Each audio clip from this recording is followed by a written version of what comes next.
Everyone, I'm live. You got to pay attention, Helen. Happy Wednesday, and it is Wealthy Wednesday. So today we are talking about money, and I'm going to share some easy ways for you to take control of your money without getting into that overwhelm, because it doesn't have to be stressful. It can actually be very simple, and when you take those simple steps and you see progress, it can be very empowering. Okay, but the key is small, consistent actions and starting now. All right. Don't keep putting it off because, putting your head in the sand about anything, all of a sudden you wake up, you're 50 and you think, holy crap, how did I get here? Okay. All right. So let's have a look at, first of all, why do we feel so overwhelmed with money? There's a lot of things attached to money, a lot of emotions, there's a lot of beliefs, there can be embarrassment, there can be jealousy, there can be shame, there can be um, you know, throwaway comments that we grew up with, we can't afford that. So that becomes our pattern. I can't afford that. People with money are greedy, or money's the root of all evil. All of these throwaway comments are actually things that form our beliefs very, very early on when it comes to money. Okay, so then we get into this avoidance cycle, and it doesn't have to stay that way. Okay, if you are not where you want to be with your money, that's okay. The fact that you're going to do something about it is what matters. And then start looking around. So maybe you'll get some tips on here. Maybe it will point you into the direction of something else. Maybe you will start to open up your mind a little bit and different things will come into your life. That is what I want for you guys. I want you to have that awareness and then have that inspiration, get your own knowledge. Okay, knowledge is power, but then do something with that knowledge. Okay, all right. So changing your money situation is not about being perfect. As I said earlier, it's about taking some small, smart, and consistent steps. Okay. Now, the sooner you get started, the sooner you're going to start to change things. All right. And that is an empowering thing because it is in your control. We can look at things and we can sort of blame, or I don't make enough money, or they don't pay me enough, or this costs too much. And all of these things, we can look outward and we can point fingers and we can blame, or we can look at the situation and go, okay, well, this is how it is. How can I make the most of this? What little things can I change that is going to change my situation? And that is a more powerful feeling, all right? Because it is actually up to you. So, some signs that you are avoiding money is you don't even look at your bank statement, or you bury your head in the sand. You don't even want to talk about it, and you don't have to talk about money all the time with people. It's more about having your own awareness around it. Having the conversation with yourself is the most important one.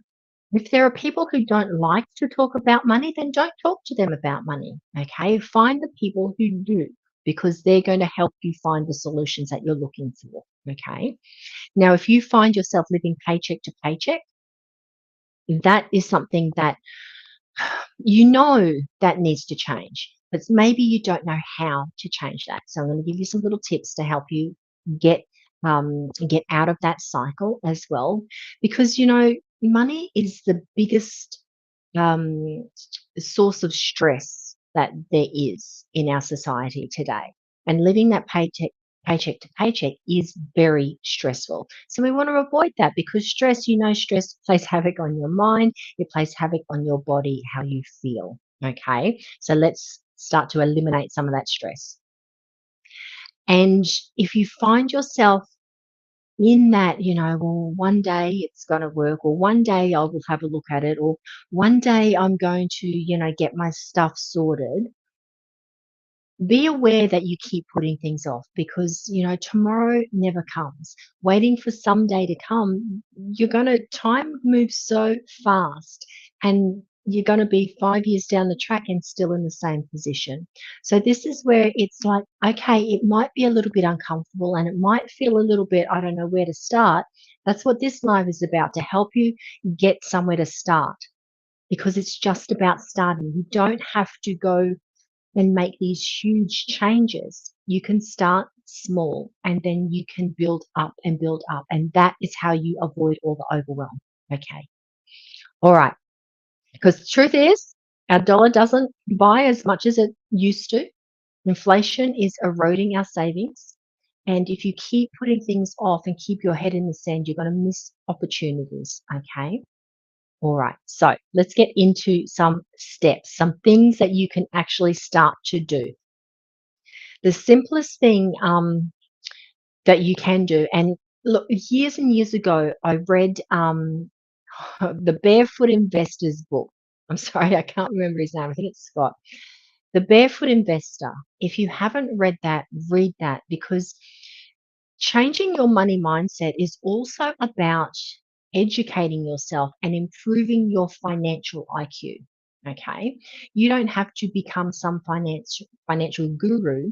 You do have to have an understanding of how money works. And the more you understand that, and from people who are really good at knowing how money works, the more you're going to get better at that as well. So, the Barefoot Investor is a great place to start. He makes it nice and simple.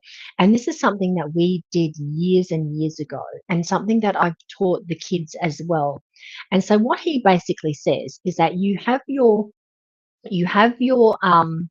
amount of income and you know what your expenses are. You have to know what your expenses are, people. All right. And all of them, not just the ones that you want to acknowledge, but all those little tiny things that you spend money on each day or each week, they add up. So you need to know what your income is. You need to know what your expenses are. And then what he says is that you set up accounts where you are automatically transferring, and you can set this up in your online banking. It's super easy. You can just start with 3 accounts. Of course, you can have more. And if you've got a mortgage, a really smart thing to do is go with a bank that has multiple offset accounts, that allows you to have multiple offset accounts. Some of them only let you have 1, maybe 2 or 3. Macquarie Bank, and I am not affiliated with any of these banks either. I just know that Macquarie Bank allows you to have 10 offset accounts. So what that means that the money in all of those accounts is actually offsetting the interest that you're paying on your mortgage. So you're making your money work smarter for you, or you're making your money work for you. Full stop. Okay. So what the Barefoot Investor talks about is knowing what your income is, knowing what your expenses are, and then setting up these automatic payments so that you've got money going into a savings account, money going into a spending account, which is basically to cover all your expenses. So if you know that we've got water and there's electricity, there's whether you're renting or your mortgage, there's food, there's all these things that we know we have to um, spend money on, whether it's weekly, monthly, annually, doesn't matter. So when you know that's what it is, then you can divide your income.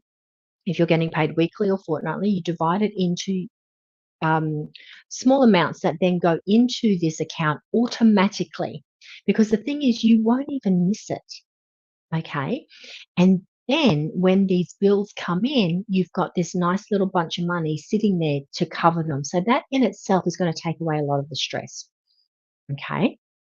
And then he also says that you have what he calls a splurge account, and just put a tiny bit in there. So that's when, if you just feel like buying something because you feel like buying something, you've got money there to do that. Okay. So, this also, what it does from a mindset perspective, it helps us to not feel like we are being deprived of something, or we're missing out, or that we can't afford things, or we can't spend money because we're on this budget. All right. It's about looking at it differently and seeing, okay, well, doing this is going to help me to manage my money better. It's going to help relieve some of the stress. And you will be surprised at how much it adds up over time, because it's those small little things that we don't notice. But when you're putting it deliberately into different accounts and the money's sitting there, it feels so good. All right. When you can get a bill, come in and go, oh, here it is, and you've got the money sitting there. Okay. Now, so you do have to do a budget. I'm sorry, but you do. You have to know where your money is going. And in the beginning, you don't have to cut everything out. It's having that awareness, okay? And go, okay, well, each week I'm actually spending, I didn't realize that I spend $5 here and $10 there and maybe $20 here and another $5 there. And it adds up. And sometimes we don't realize it. So having that little check in, just have a look what you spent your money on over the week. Okay, write it down so you don't forget. Okay, just write it down and just have a look at where your money is going. And this is not about judging either. All right, judgment free zone. This is about awareness because until you are aware of what's going on, you cannot make changes. So if you are someone who loves coffee, I love coffee, and you're spending, $5, $6 on a coffee every day, you can buy those pod coffee machines. They're really quite good. Don't go and buy the $1,000 coffee machine where you have to grind the coffee up and froth your own milk. That's hard. All right, it's expensive and they're hard work. Those pod machines, you can get those for, I don't know, $80 or something. And the coffee is really quite good. And you buy a little frother, they're like $20, and that's so much easier and it tastes good. Put it in your own little takeaway cup. Here's my one. And yeah, saving, helping the environment as well because you're not using all of those takeaway cups. Okay. So that's something you can do. But you won't know what changes you can make until you know where your money's going. Okay. Check those annual bills. I know it's a pain in the ass to have to call the power company or the insurance companies and see if you can get a better deal, but it is actually worth it. It's once a year. Okay, you can do that. You can do that. It's worth it in the end because you may be saving, even if you have been saving $50, it's $50 in your pocket. Okay. So check those annual bills when they come in. See if you can get a better deal. Take stock of all the subscriptions that you are subscribing to because sometimes they can get out of control. Sometimes too, um, I'll be on Amazon and they'll say, "Oh, we're going to give you a month free," and yeah, it's all great. So I do that to get to to save on the what do you call it, the freight charges, right? But then I also put a note in my diary the day before they're going to start billing me to cancel that because I don't use it enough to warrant having a subscription. All right. But if they want to give me a month free, happy days, I'm going to use it. But make sure that I cancel it the day before they're going to charge me.